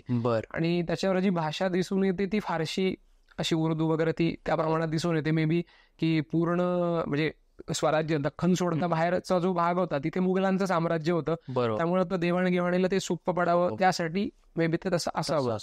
चिंचवड गावातच ती टांगसाळ होती. ओके. आणि काळाओघात ती नंतर बंद झाली. इंग्रजांच्या काळात साधारण ती बंद झाली आणि इंग्रज सरकार त्या बदल्यात दरमहा काही पैसे देऊ करू लागलं. अच्छा. की बाबा टांगसाळ बंद झाली, त्यातनं तुमचं उत्पन्न बंद झाले, मग त्या बदल्याला आम्ही तुम्हाला पैसे देतो. मग असे ते बंद झालं तिथपासून. ओके.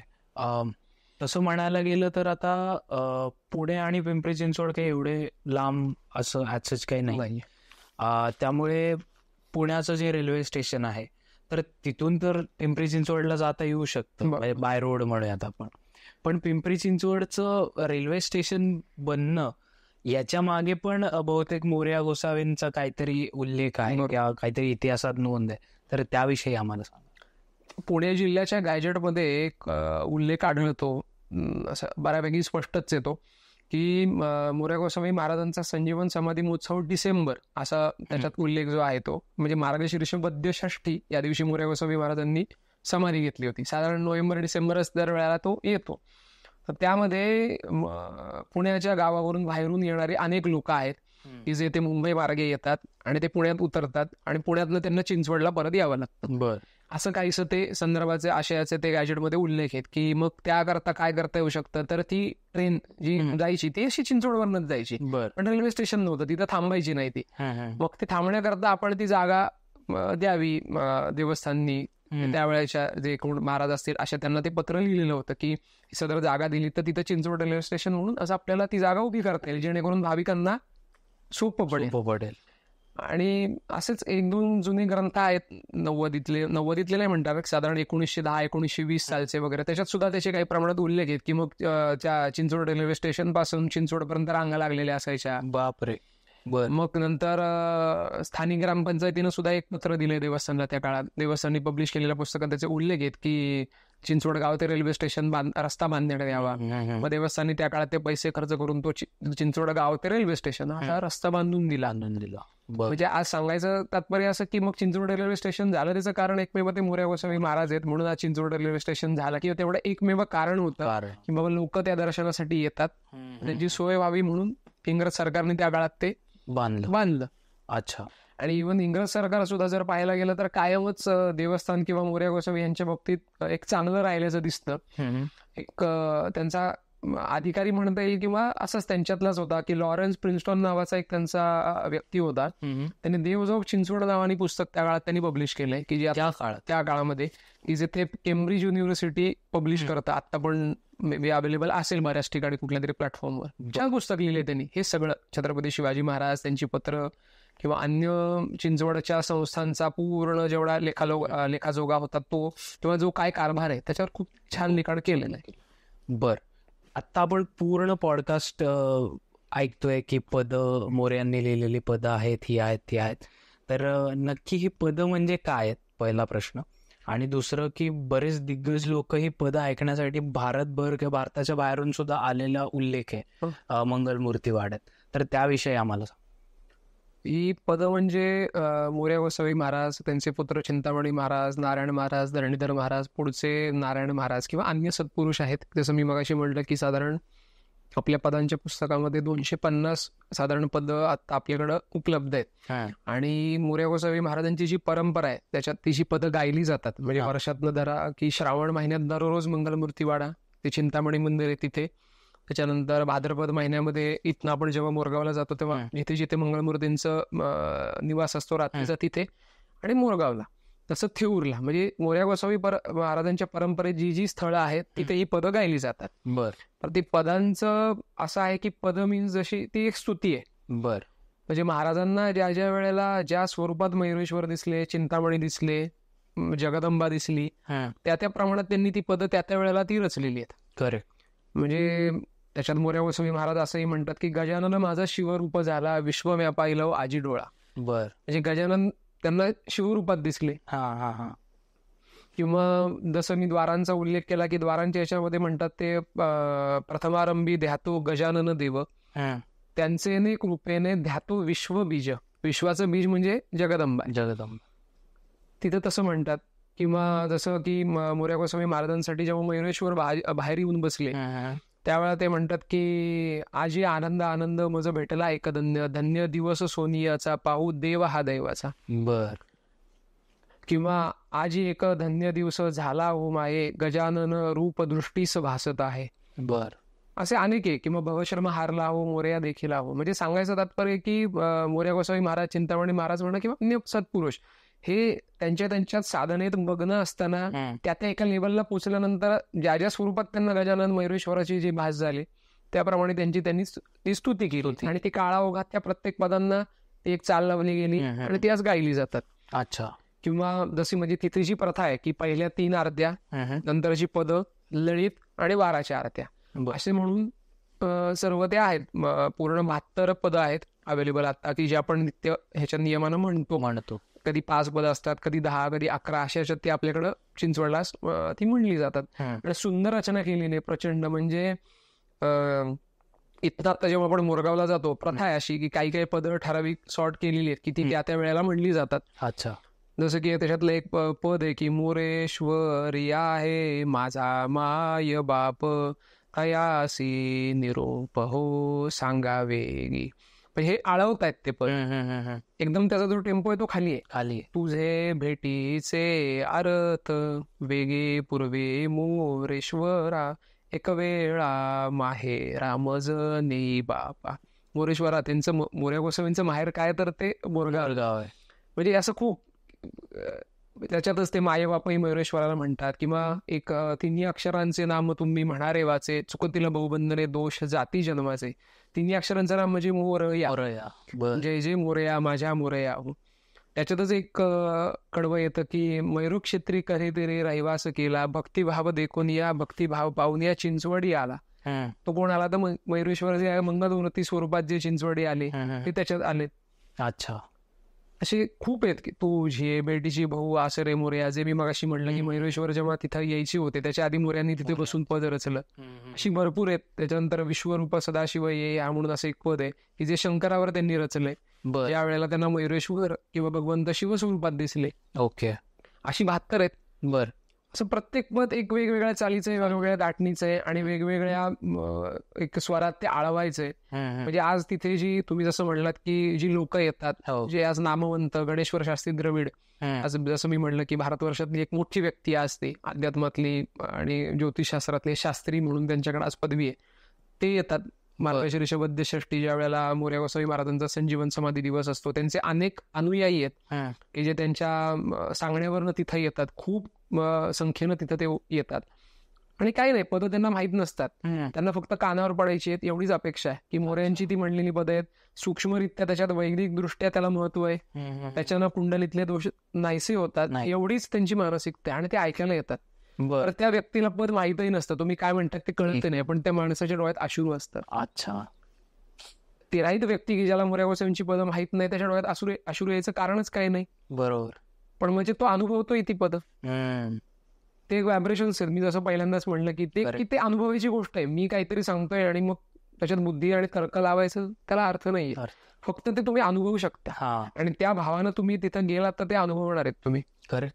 आता काही अशी पद आहेत सुंदर की चरणी लावणी तारी तू कृपावंता रे, जड जीव तुझ नेणती सर्वथा, भूमी भार शरीर जाईल वृथा. किंवा ही अशी अन्य पद सोडून मोऱ्या गोसावी महाराजांचं पद आहे की तारुण्यापासून वृद्धापकाळ काळ जो येतो त्यावर सुद्धा सांगतात की नवमास सोशिल्या गर्दीच्या यातना, बाळपण गेलेने रुदन अज्ञाना, तरुणपण बहर विषयाची वासना, एक वेळे धावे रे पावे गजानन. म्हणजे किती 3 टप्पे त्यांनी सुंदर सांगितलं. लहानपण रडण्यात गेलं, तरुणपण वासनेत गेलं आणि वृद्धपण आल्यानंतर कोण आहे आपल्याला. मग सांगायचा सोपा विषय त्यांना एवढाच आहे की जेव्हा तो देह पडणार आहे त्याच्यानंतर पुढच्या गतीला तोच बरोबर आहे. करेक्ट. अशी खूप आध्यात्मिक दृष्ट्या, धार्मिक दृष्ट्या म्हणा किंवा सांसारिक दृष्ट्या सुद्धा त्या सगळ्या पदांमध्ये खूप वैचारिक एक हायर लेवलचं त्यांचं सगळं त्याच्यात आहे. तुम्ही वाचन केलं, फक्त तसं वाचून कळणार नाहीत की ती त्या पदांना येणं गरजेचं आहे. आज त्याचा प्रसार जसं संत तुकाराम महाराजांची गाथा आहे, माऊलींची ज्ञानेश्वरी आहे, त्याप्रमाणे मोऱ्या गोसावी महाराजांच्या परंपरेतला हा पदांचा गाथा देवस्थाननी खूप चांगल्या प्रमाणात पब्लिश केलेला आहे. अवश्य तो माणसांनी वाचावं. पुस्तक सोडून अजून कोणत्या फॉर्मॅटमध्ये आहे ते? पुस्तक सोडून सद्यस्थितीला तरी ते अवेलेबल नाहीये, कारण नवीन जे लोक येतात त्यांना ते बघून म्हणल्याशिवाय त्या गोष्टी होत नाहीत. त्यामुळे त्या स्वरूपात अजून बाकी स्वरूपात तरी काय अवेलेबल अजूनपर्यंत झालेलं नाहीये. पण ते अनुभवायचं असेल तर तिथे येऊन तुम्ही एनी टाइम, म्हणजे दर महिन्याच्या एकादशी आणि विनायक चतुर्थीला चिंचवडला आरती असते, दर महिन्याच्या विनायक चतुर्थीला मोरगावलाही आरती असते, आणि दर आठवड्याच्या गुरुवारी ही खाली मोऱ्या गोसावी संजीवन समाधी जिथे आहे महाराजांची, तिथे दर गुरुवारी आरती असते. 5 पदं तिथं म्हणली जातात, कधीही तुम्ही येऊन अनुभवू शकता. आणि अनेक अशी लोक आहेत की ज्यांना काहीच फरक पडायचा नाही या गोष्टींचा, की अरे हा काय आरती चालू आहे, काहीतरी टाळ वाजवत आहेत. असे अनेक लोक आहेत की एक टाइमपास म्हणून एखाद्या वेळेस आरतीला आली आहेत आणि आज ते त्याच्यात वाहून घेतलं. बर. अरे वा. याच्यानंतर मला एक शेवटी थोडा तुम्हाला वेगळा प्रश्न विचारायचा वाटेल. प्रश्न म्हणण्यापेक्षा थोडी आम्हाला माहिती हवी की आपण ऑफ द कॅमेरा बोलत असताना तुम्ही तुमच्या एक बंधूंचा उल्लेख केला की ती जी काही आत्ता एका साधनेत आहेत ही सहजासहजी मिळण्यासारखी गोष्ट नाहीये. आपण आत्ता अशा जगात राहतो की जिथे क्विक सगळ्यांना गोष्टी हव्या असतात आणि ते अशा क्षेत्रात किंवा अशी गोष्ट करू पाहतात, तर त्याविषयी थोडी आम्हाला माहिती सांगा. आज कसं आहे, मोऱ्या गोसावी महाराजांची परंपरा मी जसं म्हणलं तसं की अंशरूपाने त्या मयुरेश्वराने त्यांच्या स्वेच्छेनं 7व्या पिढीपर्यंत ते अंश अवतार घेतले, तिथपासून आज वंश पूर्ण तो चालू आहे आणि जो सक्रियही आहे. पण या सगळ्यात असताना की मोऱ्या गोसावी महाराज ज्या मार्गावर चालले त्या मार्गावरच देखील चालणं गरजेचं आहे. तर त्या मोऱ्या ज्या पद्धतीने जगले किंवा मोऱ्यांनी मयुरेश्वर अनुभवले, मिळवले, त्या पद्धतीने आपण देखील मिळवू शकतो. पण ते शक्य आहे, अशक्य नक्की नाहीये, पण तेवढी तो एक अट्टहास गरजेचा आहे, पूर्ण वाहून घेणं गरजेचं आहे. त्याचप्रमाणे मी जसं म्हणलं की आमचे मोठे बंधू आहेत, आज गायत्री पुरश्चरण पुण्यातलेच एक नामवंत व्यक्ती आहे पारखी गुरुजी म्हणून, त्यांच्याकडे ते राहायला होते. सांगलीच्या इथं ताकारे म्हणून गाव आहे. गायत्री म्हणजे गायत्री मंत्राचं जे अनुष्ठान आहे 26 लाख त्यांचा जप झाला. आज मोऱ्यांवर सुद्धा किंवा स्वामी समर्थ महाराजांवर त्यांनी अनेक अशी छोटी छोटी गद्य पद्य रचलेली आहेत की जी त्यांनी एक अल्प स्वरूपात पब्लिशही केली होती, एक भाविकांपर्यंत पोचावी म्हणून. आणि आज त्यांना गुरुपरंपरेनं आल्या बऱ्याच गोष्टी, नाथपंथी त्यांची आज सद्गुरू परंपरा आहे, त्यापासून आज मोरया महाराजांची सेवा म्हणा, त्यांची स्वामी समर्थांची सेवा आणि त्यांची सांप्रदायिक गुरु परंपरेने जी सेवा आली आहे ती त्यांची आज पूर्ण वेळ चालू आहे. आणि जे नियम आहेत की आज एक साधनेच्या दृष्टीनं एका साधकानं पाळायचे नियम आहेत ते सर्वतोपरी पाळतायत. की काय काय असतात? 2 वेळची पूर्ण संध्या आहे, नैमित्तिक जी उपासना आहे, गुरु उपासना म्हणा किंवा अनुष्ठान करण्याच्या दृष्टीने जी उपासना आहे, जी गुप्त असते प्रत्येक साधकाची, ती त्यांची पूर्ण वेळ चालू आहे. आणि त्यामुळे या गोष्टीचा काय प्रापंचिक दृष्ट्या पाहता तुम्ही एक व्यक्ती समोर दिसली, अरे या व्यक्तीकडे बघून मला खूप छान वाटतंय, मी अट्रॅक्ट झालो या व्यक्तीकडे, हे का घडतं? तर ती केलेली तुमची जी साधना आहे, या साधनेचं एक वलय तुमच्या चेहऱ्यावर येतं. अर्थात त्यामुळे एक जो सोल म्हणतो आपण, की आज मोऱ्यांची इथं गेल्यानंतर मला काहीतरी वाटतंय, मी मोऱ्यांशी कनेक्ट करू पाहतोय, तर तो कनेक्ट मी होणार आहे कसा? तर माझ्याकडे काहीतरी कनेक्ट व्हायला पाहिजे ना. माझ्याकडे काय नाही एक्झॅक्टली, तर ते माझ्याकडे नाहीच आहे, तर मी कनेक्ट होणार आहे कुठनं? प्रत्येक कनेक्ट व्हायचंय कसं? मग ते इन्स्ट्रुमेंट येणार आहे कुठनं? तर नाममात्र साधन काय आहे? तर नामस्मरण आहे. काही नाही जगावेळी तुम्हाला काही पाळपळीवडणं घेऊन भली मोठी साधना काही करायची नाही. कुठल्याही क्षणी कुठेही उठता बसता तुम्ही नामस्मरण करू शकता. मोऱ्या महाराजांनी तेच सांगितले, गोंदवलेकर महाराजांनी सांगितले, शेगावच्या महाराजांनी सांगितले, स्वामी समर्थांनी सांगितले, समर्थ रामदास स्वामींनी तेच सांगितले. नामाचा महिमा आगाध आहे. तर तुम्ही करा, मी करा, इथे बसल्या क्षणी करू शकतो, कुठेही करू शकतो आपण. नामस्मरणाला कोणताही दोष नाही. कुठे करा, काही असतं की बाबा हे इथं करू नये, ते तिथं करू नये, नामस्मरणाला काहीच दोष नाही. बरोबर. आज मोऱ्यांनी सुद्धा वयाच्या 180व्या वर्षापर्यंत नामस्मरणातच केलं. करेक्ट. अखंड जे आहे ते आयुष्य त्यांनी नामस्मरणात घालवलं. ओम गणपते नमः. आज ते पण तेच सांगतात की तिन्ही अक्षरांचे नाम तुम्ही म्हणारे वाचे, चुकतेला बहुमंदरे दोष जाती जन्माचे. तिन्ही अक्षरांचं नाव, 3 अक्षर घेणं आपल्याला काही अवघड नाही. बरोबर. त्याचप्रमाणे आता जसं तुम्ही प्रश्न विचारला, ते जे मोठे बंधू आहेत त्याप्रमाणे ह्या मार्गावर पूर्ण अग्रेसर आहेत. काळाओघात सद्गुरुकृपा त्यांच्या इच्छेनं पुढची त्यांचं जे कार्य आहे ते मार्गी लागेल. कुंडलिनी जागृतीकडे त्यांची आता वाटचाल चालू आहे, की जे आता एक कुटुंबियांच्या दृष्टीनं खूप मोठी गोष्ट आहे. करेक्ट. तर स्वप्नीलजी, थँक्यू सो मच. तुम्ही आमच्या पॉडकास्टवर आलात आणि एवढा वेळ दिलात आणि खूप इंटरेस्टिंग आणि सुंदर अशी माहिती सांगितलीत त्याबद्दल. तुम्हाला काही आमच्या प्रेक्षकांना सांगावं असं वाटेल? नाही, उलट तुम्हीच मला या गोष्टी बोलायची संधी दिली, त्याबद्दल मी मनापासून तुमचे आभार मानतो.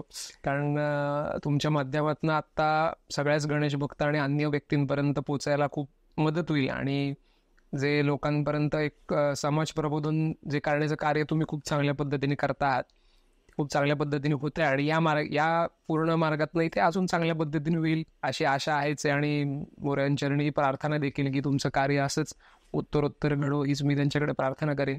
तसेच सर्व लोकांना मी एक विनंती करेन की आता गणेश उत्सव सुरू होतोच आहे आणि 4 तारखेपासून आपली जी यात्रा आहे मोरगावला मंगलमूर्ती घेऊन ती निघेल. ज्या भाविकांना जमतंय त्यांनी आपापल्या परीनं येण्याचा प्रयत्न करा. तृतीयेला म्हणजे गणपती बसायच्या आदल्या दिवशी आपली पालखी जी असते ती दुपारी जेजुरीवरनं निघते. आणि अनेक भाविक आहेत महाराष्ट्रात की जे त्यांना त्याच दिवशी जमतं, मोठ्या संख्येने उपलब्ध राहतात तिथे. तर ज्या भाविकांना जमतंय त्यांनी अवश्य यावे. आणि मोरगावकर देखील तिथे मोठ्या प्रमाणात आपलं स्वागत करतात. तो आनंद आपल्याला पाहायला मिळेल. अशी आपणास मी एक विनंती करतो. नक्कीच. आणि स्वप्नीलजींचे जे काही सोशल मीडियाचे हँडल्स आहेत आणि बाकी सगळ्या गोष्टी आहेत त्या डिस्क्रिप्शनमध्ये मी देतो. सो तुम्हाला जर कनेक्ट व्हायचं असेल तर तुम्ही त्यांना फॉलो करू शकता इंस्टाग्रामवर, फेसबुकवर. सो थँक्यू सो मच स्वप्नीलजी परत एकदा. आणि आमचं स्वीट टॉक्स पॉडकास्टचं एक रिच्युअल आहे की आम्ही पॉडकास्ट एंड करताना फिस्ट बमने पॉडकास्ट एंड करतो. तर थँक्यू सो मच एकदा परत तुम्ही आलात आणि आपण हा पॉडकास्ट एंड करतो. थँक्यू.